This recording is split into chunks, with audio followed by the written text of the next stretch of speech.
This week on Life and Faith. Within a year, like all of their wedding china was smashed and there was vomit on the floor and everything, but they were having the time of their lives because they felt like this is what they were made for.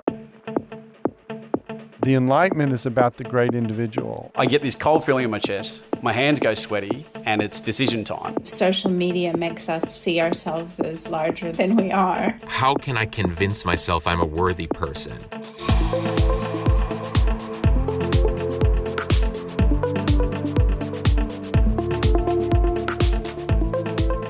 Welcome to Life and Faith from CPX. I'm Simon Smart. And I'm Natasha Moore.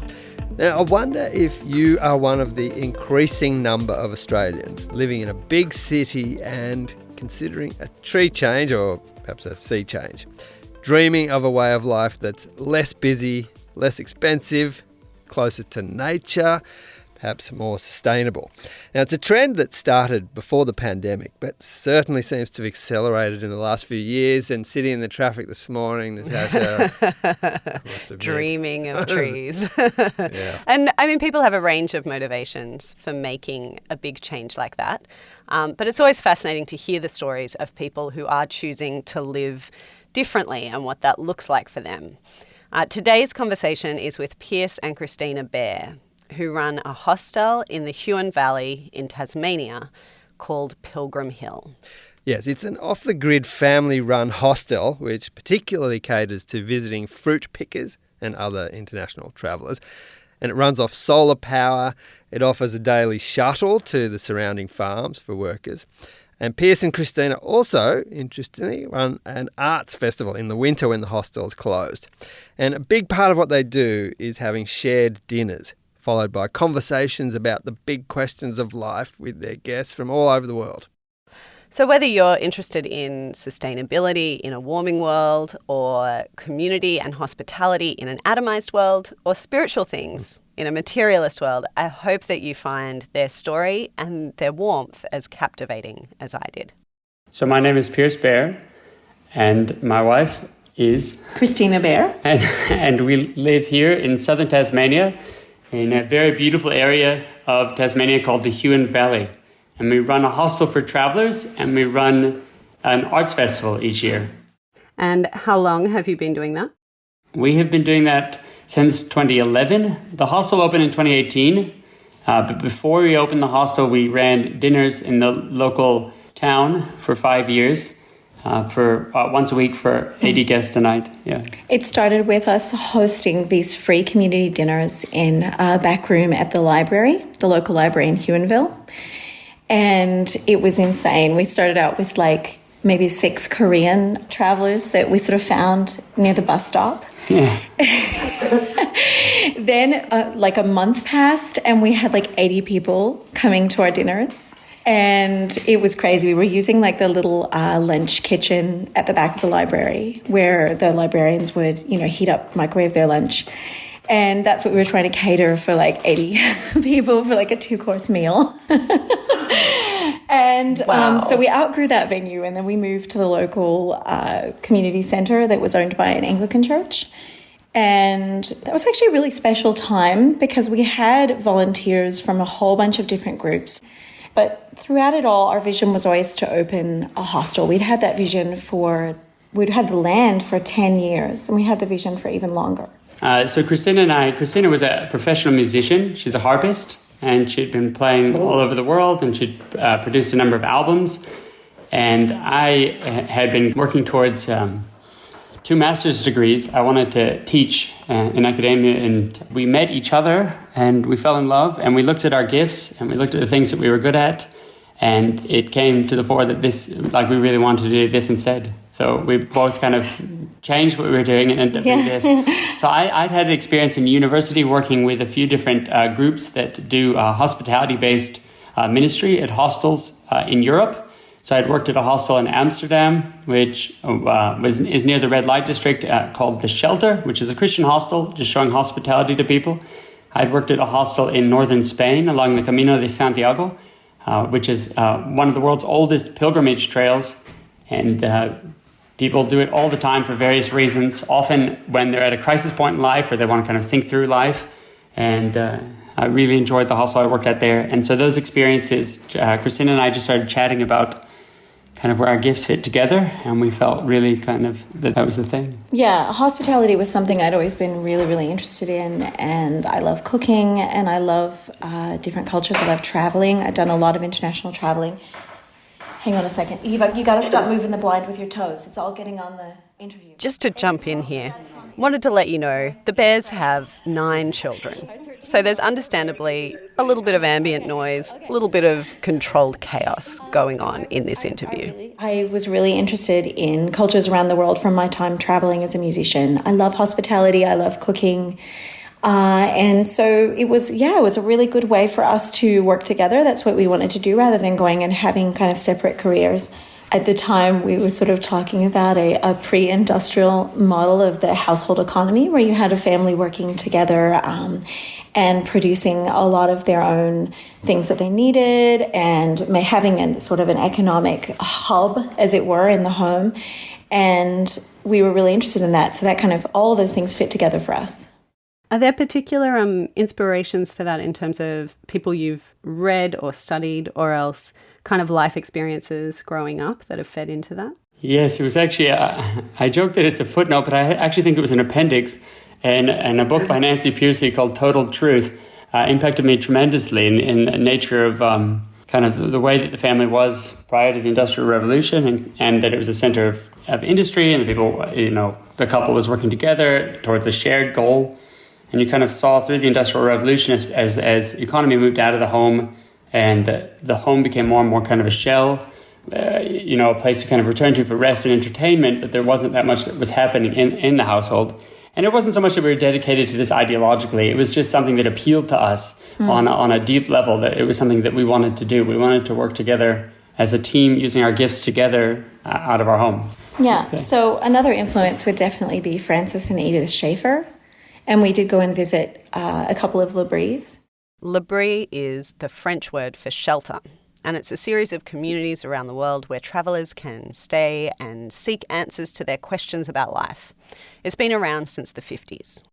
So Francis and Edith Schaefer he was an American pastor, and they lived in the Alps, in sort of an alpine village in Switzerland. And they weren't sort of typical American pastors. Francis Schaefer was really interested in cinema verite and philosophy and kind of the groundbreaking music of the time and like psychedelic philosophy and all this. And so when his kids went to university, people were very disillusioned by kind of the Western society as they knew it. Their kids would be like, my parents talk about this stuff all the time. You should come home with us. And so they would go home with them, and they ended up, Edith Schaefer talks about how like within a year, like all of their wedding china was smashed and there was vomit on the floor and everything. But they were having the time of their lives because they felt like this is what they were made for, was to have these conversations with people. And for many years, the only people who knew about them were these kids who were essentially seeking and trying out drugs and trying out Eastern philosophy, and who would go there.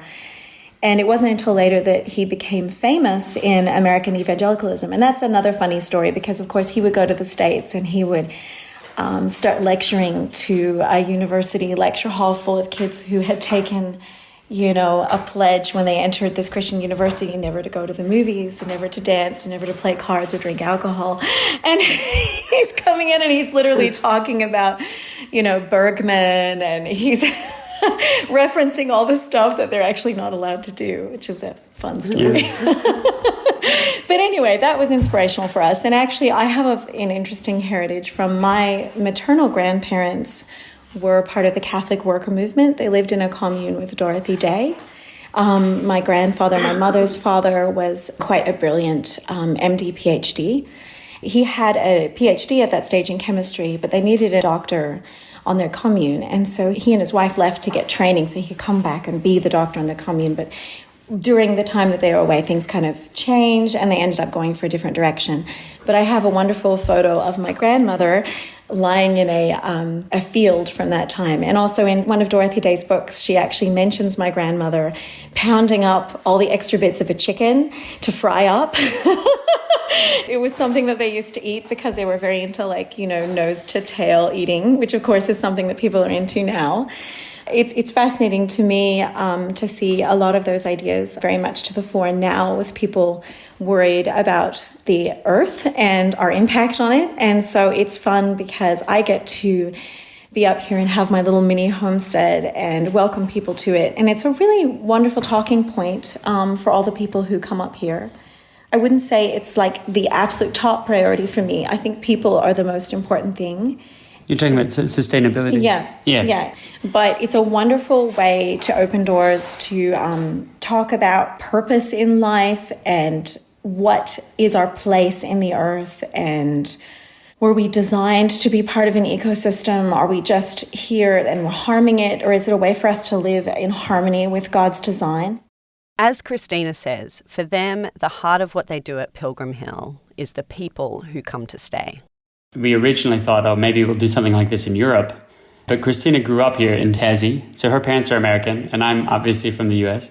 And so you can hear it in our accents. But Christina grew up in Tassie. And when we started talking about this vision, it made sense to come to Tassie instead, because the world comes here to pick and pack fruit. We have a working holiday visa program in Australia, and people come from all over the world to pick and pack fruit. And if they do that for 88 days on a farm, they can stay in Australia for an extra year.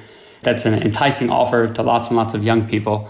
So that they come and do that. And they come to our valley because we've got apples and we've got stone fruit, and we've got vineyards, we've got strawberries, and salmon. Cherries, salmon. People don't always realize this group of people that's in Australia and actually makes it possible for us to eat food, to walk into a supermarket and there's food there for you.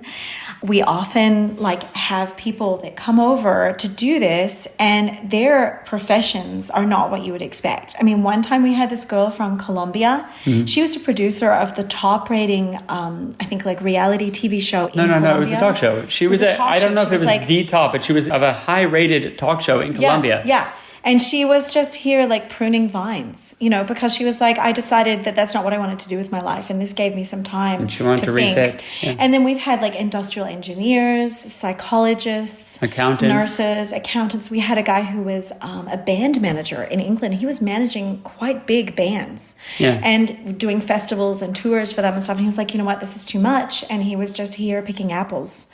We thought it would be interesting if the fruit producers, if they actually stuck a label on the inside saying, these raspberries were picked by, an industrial engineer Simon from Brazil, England or something. I'm wondering, what does it mean that Pilgrim Hill is off-grid?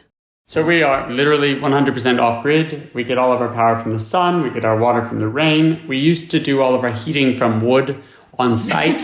And the first 3.5 years we were open, I was cutting wood 3 times a week or ordering wood in, and we'd go through a stack of wood within the week, and it was insane amounts of work. So we actually did switch over to gas delivery. So perhaps we're slightly less off-grid than we used to. To us, it kind of came back to front.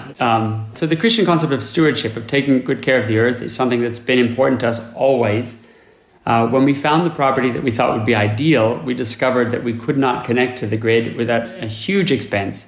And so through that process, we actually back to front came to the off the grid, and we've kind of fallen in love with it after the fact. So we didn't come into it saying it must be off the grid. It was more like the off the grid happened, and then we fell in love with the off the grid. And it's a great connection point with a lot of the travelers, and a way that we can steward the land well. And over time, just through actually learning to take care of this land that we have, I've gotten very, very interested in regenerative farming and permaculture. And so that's really fun because, people come here and they, some of them have only ever lived in cities. And I remember at one point taking somebody on a walk to the veggie garden, and they clearly couldn't recognize any of the fruit. And this person, I was like, this is a carrot. And they were looking at this green foliage, thinking I had clearly lost my mind.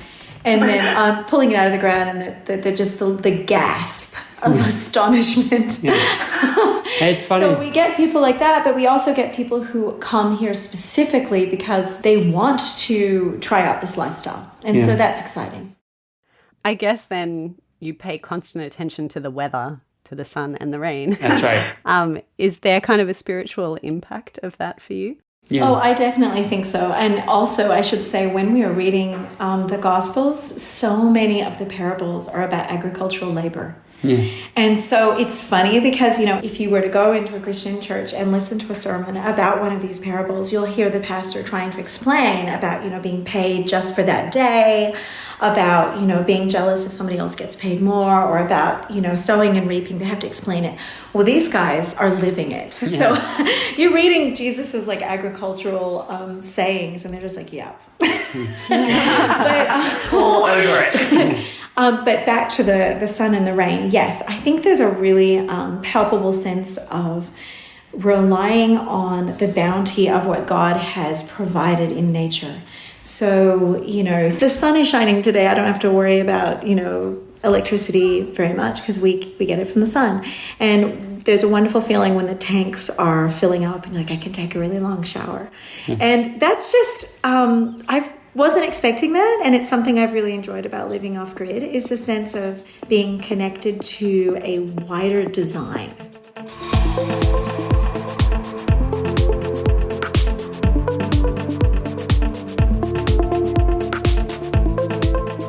This is Life and Faith, and Natasha is speaking with Christina and Peirce Baehr, who run a Christian hostel in Tasmania called Pilgrim Hill. Tell me about kind of a typical day or week. Tell me about this week at Pilgrim Hill. What do you do? What's happening? Who have you got? So we've got a full house right now, which currently, so we're in phase 1 of our build.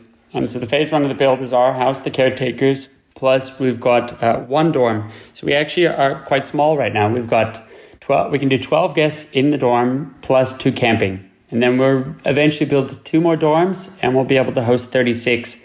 And we also want to build a hall space on the hill. So we've got development approval for the whole project, but we've currently only have building approval for the first phase, which we've completed.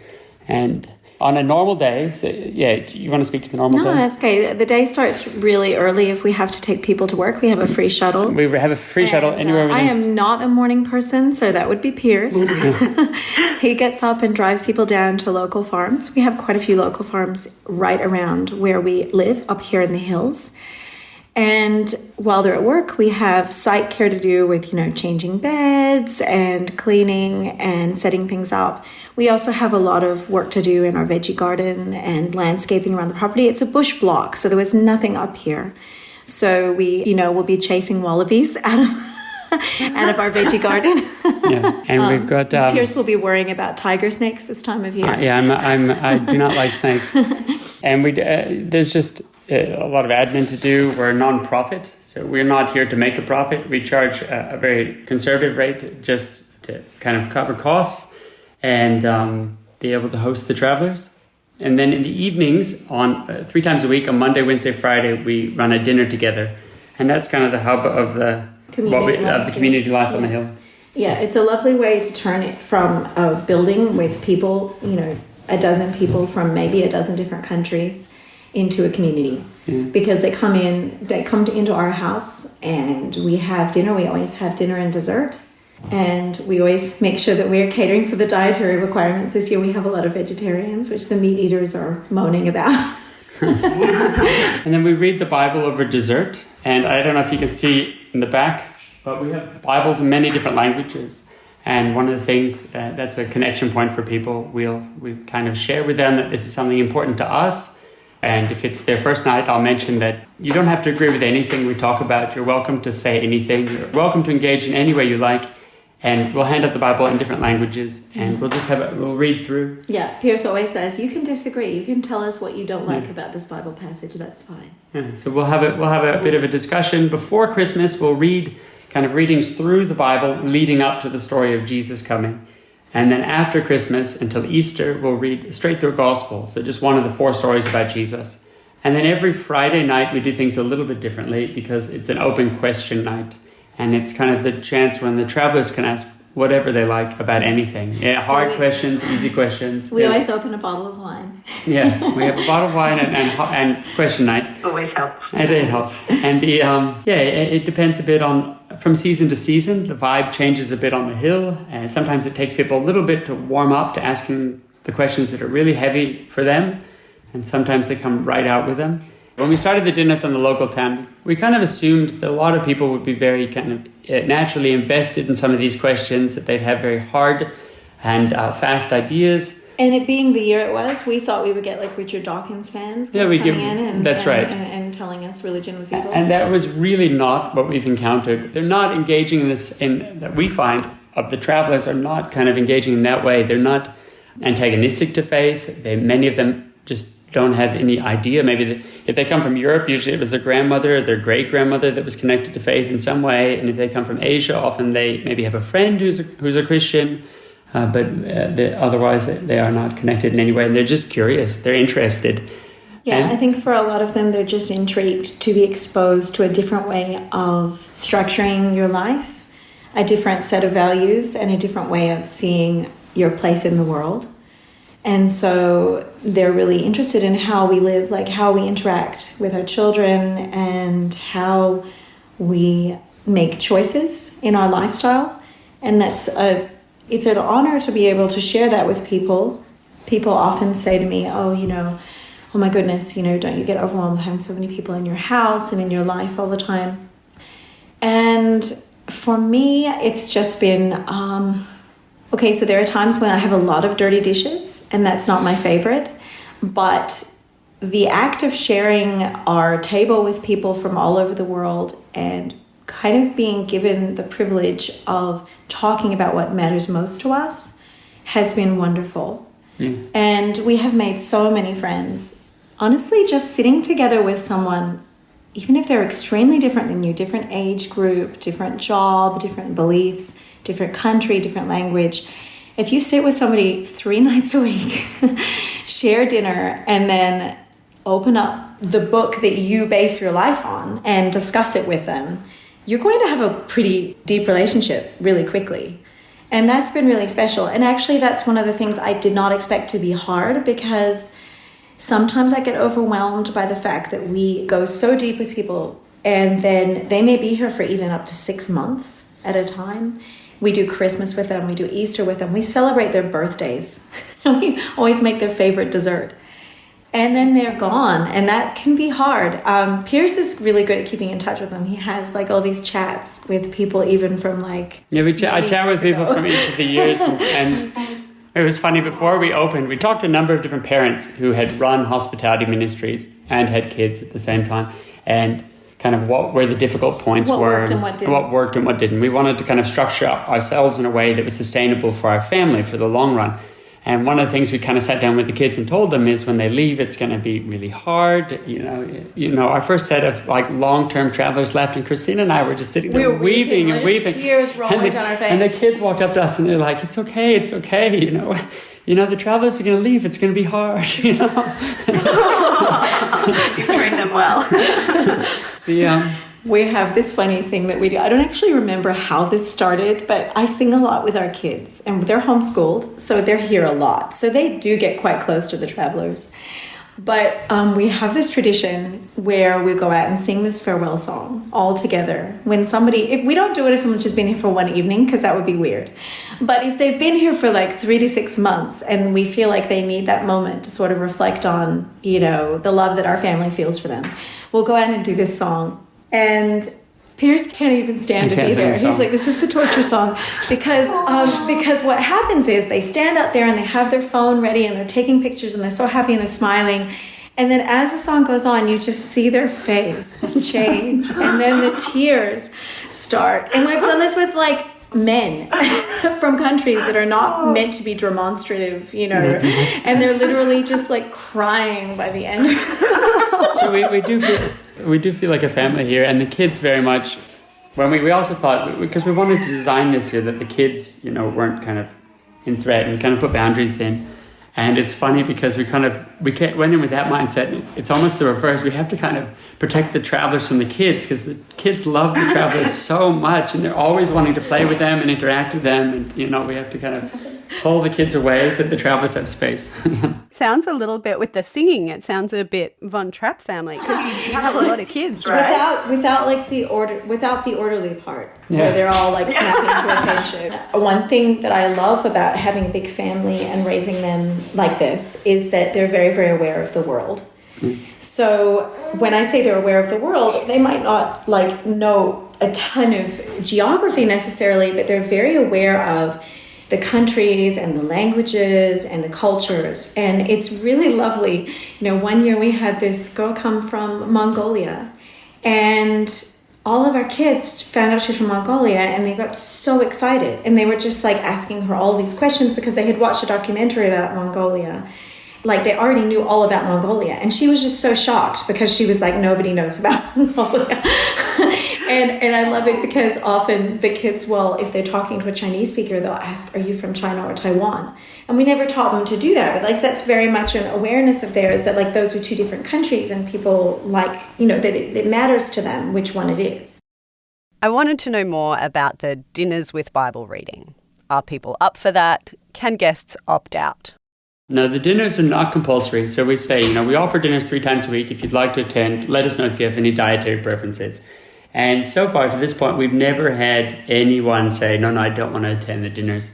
We are very open on our website when people are booking, and we try to just make very clear, you know, we are a Christian family. We're welcoming you into this kind of environment. We mentioned this on our website, that we read the Bible together, because we don't want people to be surprised. We don't want them to get here and feel like, you know, they were hoodwinked or something. It's never the intention for it to be like a trap with that's hospitality right. Is the bait. As Christians, we believe that Christianity is for all of life. It speaks to every area of life. And so for us, it's not about, let's get these people in here so we can spring the Bible on them. Yeah. For us, it's sharing our lives, sharing food, sharing the vegetable garden. They get to come in and harvest in the vegetable garden, sharing our love of languages and our love of different cultures. All of that is part of the picture. And giving them and caring for them where they're at. So, I mean, these people are, I don't know if you've done any traveling, but I mean, they're at a phase of life. Often they've been staying in kind of soulless hostels, or my daughter is piping up party hostels. They feel kind of a bit disconnected. It can be a bit disorienting. You're in a new place. There's no sense of kind of place. You don't connect very well to the locals. The only locals that are staying at your hostel are a little bit crazy, because the kind of people that stay at low-cost hostels who are locals are often in a very different kind of stage of life. So we want to offer, like, even if people came and they had no interest in attending the dinners, that would be fine. We love showing hospitality to the travelers. We want to give them a place. We want to give them a sense of family and a place where they can feel safe, where they can kind of take their bags off and rest. Taking care of people for us is not like some sort of warm-up to sharing the gospel. Taking care of people for us is the heart of what Jesus does. And if you look in the Gospels, you see that Jesus has a holistic approach to humanity. He preaches, yes, but he also teaches and heals. Yeah. And he breaks down social barriers, and he eats with people. You know, sometimes it's not always clear if he's always preaching when he's eating with people. Sometimes it seems like he just sits down and has a meal with them. Yeah. So for us, it's a holistic picture. For us, it would be dishonest, though, if we were like, hey, we're Christians and we want to share our lives, but we're not going to tell you about the Bible. Because for us, that is the core of how we order our lives and what we believe about the world, what we believe about our place in the world, what we believe about the value of humans that are made in God's image and are unique. And so for us, part of the honesty and authenticity of presenting our lives in this way is to be honest and say, this is our faith. And I think that people respond to that. We had this guy, this really fun British guy. He was a lot of fun. And he was an atheist. Normally the people that come here are a little bit more agnostic. They're intelligent, they're educated, and they're looking for new experiences in life. But they often don't have like super set views of like the meaning of life, or like, is there a God? They're often just really open and just really interested in exploring, well, what do you believe? And what are other ways of doing life? What are other ways of thinking about these things? And they're not... It really depends on the person, though. It depends on the person. Some people, we have had people that come that have a specific perspective. All sorts of people. But going back to so we had this British guy this one year who was he was a very funny guy. He was a lot of fun. And he said that the only thing he knew about Jesus was from Monty Python Life Brand. And that was actually fun, because when we were reading the Beatitudes, he just started shrieking with laughter. He kept connecting. When we were reading through the Gospels, yes, exactly. That's right. He'd be oh my gosh, that's the cheesemaker. He kept connecting through Monty Python. Yes, so that was fun.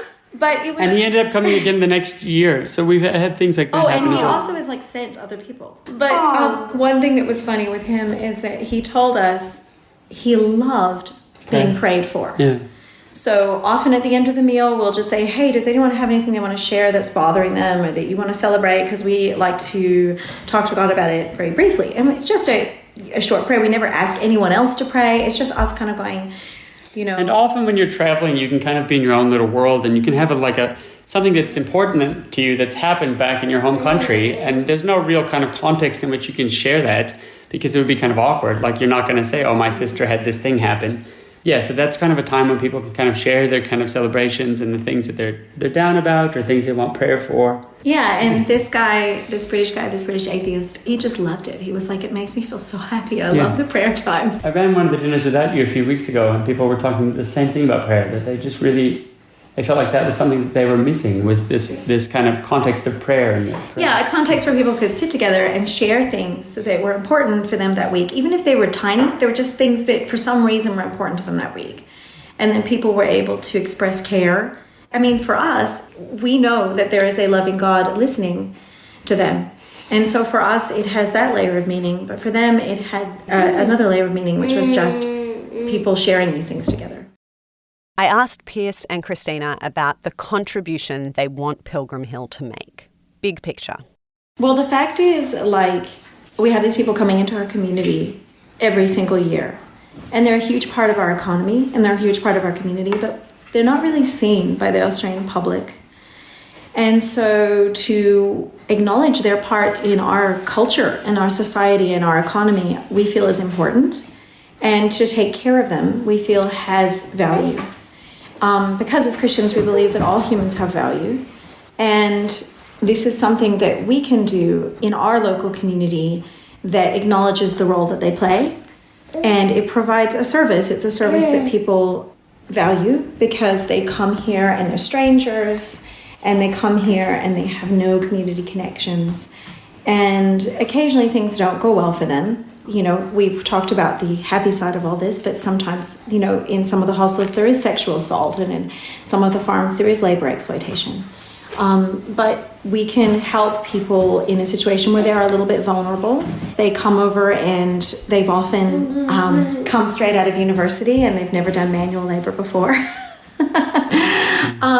So just caring for those people and acknowledging their role in Australian society, I think, is important. And I have to pick something to do in my life. I can't take care of all of the people. But this is something that we can do as a family, and it fits for us. We feel that there's a dignity in it, and we feel very fulfilled. And it's a way that we can raise our children that we love.